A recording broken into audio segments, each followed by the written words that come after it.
Hey everybody. So it's really been bugging me that that converter doesn't have a stud on the right hand side. So I'm gonna put a little stud in there behind that panel. And all I did was I traced, let's see if you can see it, what the old converter looks like on there with where the holes would be. So I'm gonna go in, fish it in that hole, and tighten it down, and it should be easy, but like most things that I get involved in, when I start to think they're gonna be easy, that becomes not so true. It really ought to be though. I'm gonna just start with the upper one and then swivel it down in. And I'll take you along for what it's worth. Maybe I'll just stick the phone in the box and see if you're able to see anything. But anyway, that's my plan. All right guys, back at it.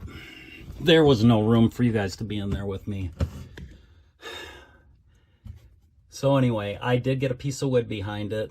I got a new screw in up there, and I am going to go down and I believe replace that screw that you can see right to the right of that light shining on the wall.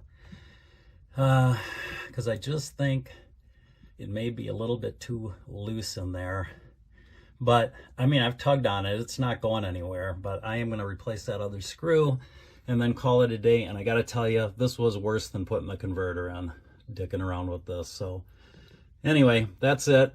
Not much more to say about this. I just got to button it all back up again.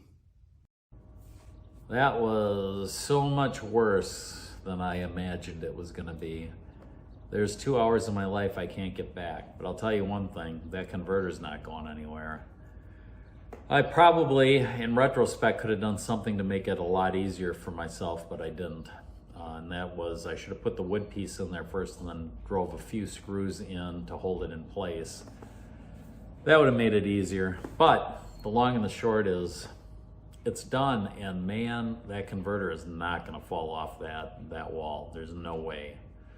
I gave it like really hard tugs. And by the way, I did want to tell you one thing. I think I might have mentioned that the ground is held on with a number 2 square head screwdriver, but it's not. It's really that 5/32 hex wrench.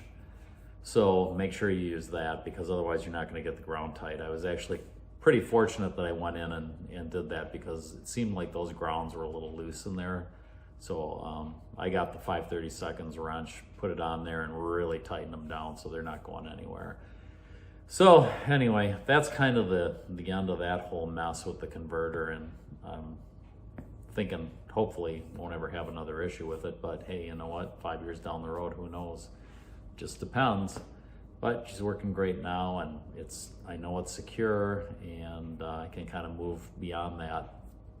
So I will be getting some springs and putting some springs on. I'll be doing some bearings. Not sure when all that's going to happen, but it'll be coming up.